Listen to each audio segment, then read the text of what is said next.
Izay voafonja izay hafa voafonja izay ihany mosiny azon'izy ireo tsy nanadin'ireo vehivavy izay voafonja eny an-tanimbora ary moa ny ministeran'ny mponina mba ka nanolotra fanomezana ho azy ireo tamin'ity androany ity nanao ny fanadihadiana Rotsy Rakotonirainy sy Mamy Rasoanaivo.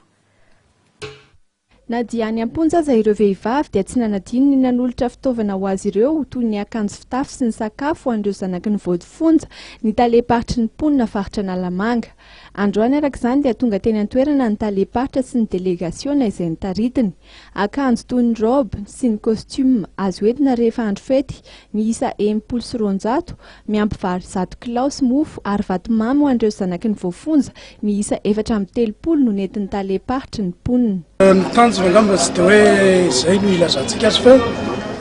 fitsimbinana ny fototra maha-olombelona zany mahatonga ny ministeran'ny mponina isaky ny tontaona ohatran'izao dia mitsidika sy mamangy ny toerana rehetrarehetra izay fantatray fa hoe misy ny fianakaviana marefo mila fanampiana na ara-batana io na ara-tsaina ka ny aty amin'ny fonja zany amin'izao fotoana izao izay andehananay aty dia mba ampahafantarana amin'ireo voafonja fa tsy irery izy ireo tsy very izy ireo ao amin'ny fiarahamonina ny ministeran'ny mponina izay miahany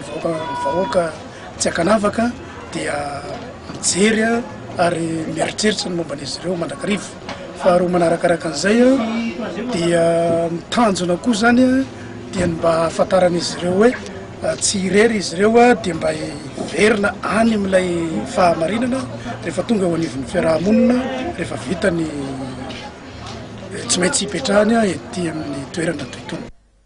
Mila fanampiana hoy ny taleparitry ny mponina ireo vehivavy voafonja satria marefo dia marefo ny sain'izy ireo ary misy mihitsy ny mahamohy fo satria ny laozan'ny fianakaviana ka tsy manana hiatrehana intsony.